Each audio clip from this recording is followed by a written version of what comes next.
Hi, friends. This reflection is for Christ the King, Year C.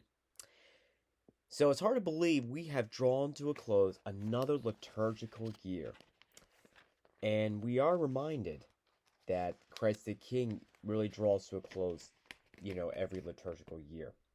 So let's give a little background. So the Solemnity of Christ the King was established by Pope Pius XI in 1925.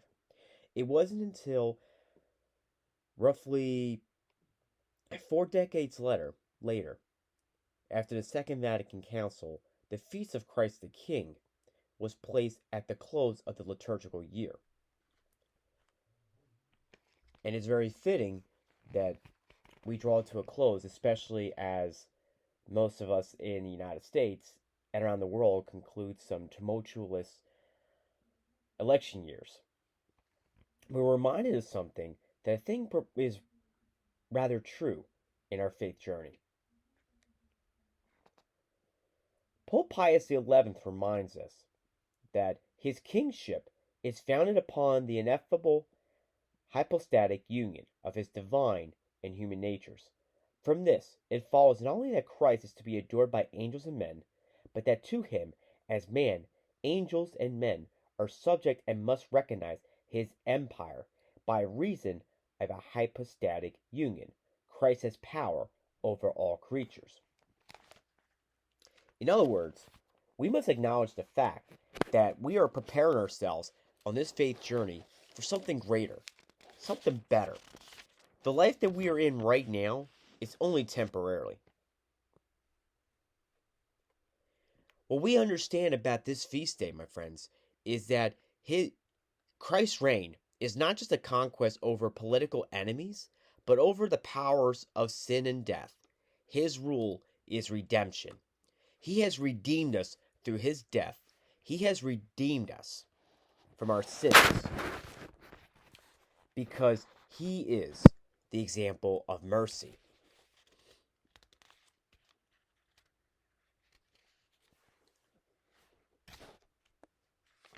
In the Gospel of Luke that was chosen for this feast, the Gospel account picks up at the time of the crucifixion of Jesus. Jesus, of course, is hung on the cross. He's nailed to the crucifix.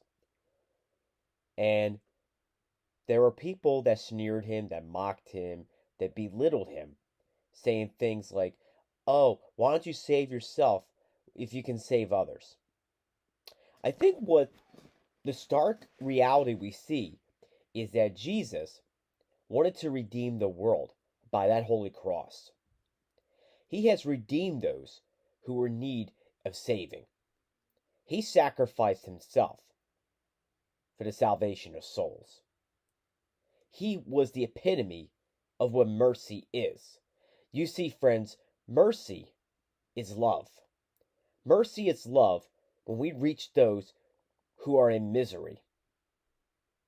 In this case, Jesus extended his hand to the good thief who would later be identified as Didymus.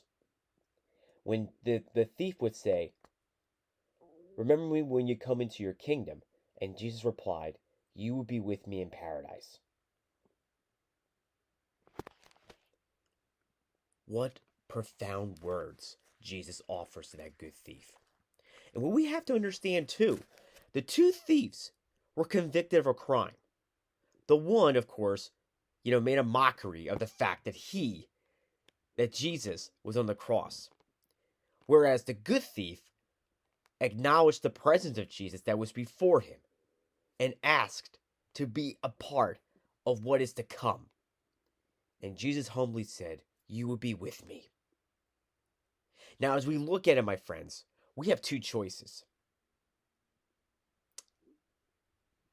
We either not acknowledge God and say, "Well, save yourself," or we humble our hearts and our minds so he can increase, as John the Baptist would remind us. He must increase and I must decrease. That's a sign of humility right there. And what does Jesus do? He extends that mercy to Didymus. It's no coincidence that every time we hear this passage about Christ the King, And any accounts that talks about when Jesus is asked, "Are you the king? Are you the king?" Whether it's Pontius Pilate interrogating him, or he's hung on the cross, and there's a sign above him that says, "Hail, King of the Jews." What is very ironic is that they all were in the presence of God, yet they don't even acknowledge it. But his followers do, and Didymus. It's no coincidence that recently in the United States, and this happens every year, that an election cycle would conclude. In this case, it's possibly the midterm elections that happened. And let's face it, we do see where the hearts of many Catholics are when they choose the person that claims to be Catholic, yet they support everything that's contradictory to the faith. And it's easy for us to get wound up, get frustrated. But we have to understand one thing. And St. Augustine has preached about this, wrote a work on this about called the City of God. If you haven't read that, I would strongly suggest you do. But if there's one thing we could take away from St. Augustine's work, is that we must acknowledge that there's something greater on this earth that is bigger than you and me. We have to train ourselves now to be citizens of God and part of God's kingdom with Christ as our ruler. Regardless of who your governor will be in a few weeks, your newly elected senator, whoever it is, there's one person that will never be removed from office, and that is Christ the King. Christ the King has more power over every political leader, whether it's Democrat, Republican, Libertarian, Independent, whoever.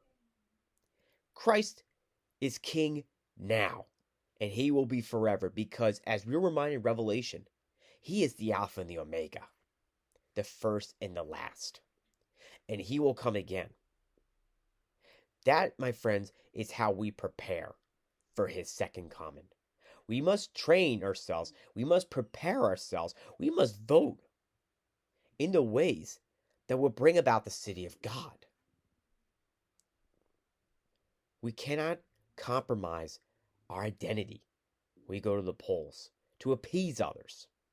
The only person worth appeasing is God. Because when we face the final judgment, we will stand before him, and we will be interrogated on the things that we did and we didn't do to advance the glory of God.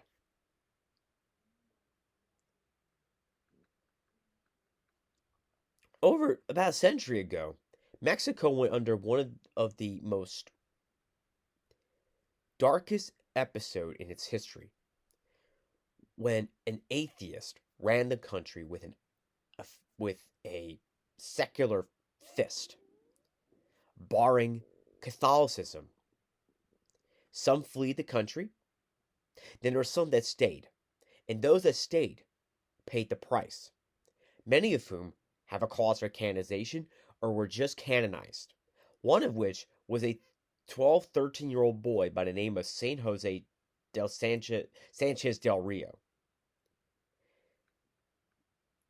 San Jose Sanchez del Rio is depicted oftentimes holding the banner of the Blessed Mother of Our Lady Guadalupe.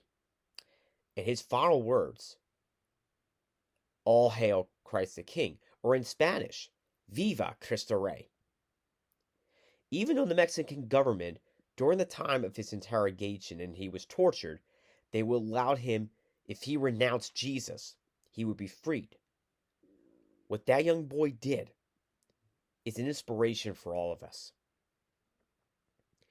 Even to the point, even when we're under so much pressure, even when we're being tortured, even when the promise seems to be great and you can go about and live your life, the one thing you must do is have God in your heart, in your mind, and on your lips.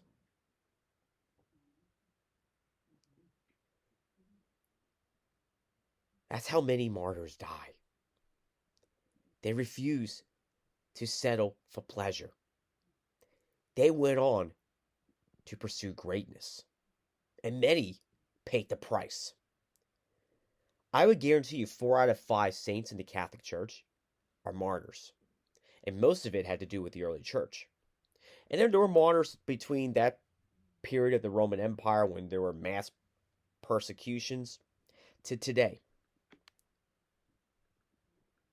Tertullian reminds us that the blood of the martyrs plants the seeds of the church.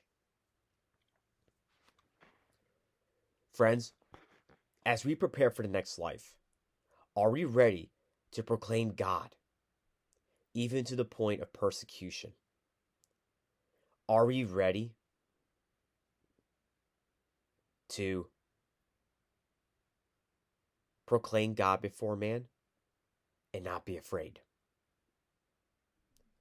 Let's face it, 80% of your peers have chosen the easy life. But you can change that tide right now. Be an inspiration to others. And let's prepare to be citizens of the city of God today, with Christ as our ruler. Viva Cristo Rey. Happy Solemnity of Christ the King. And happy end to the liturgical year. God bless.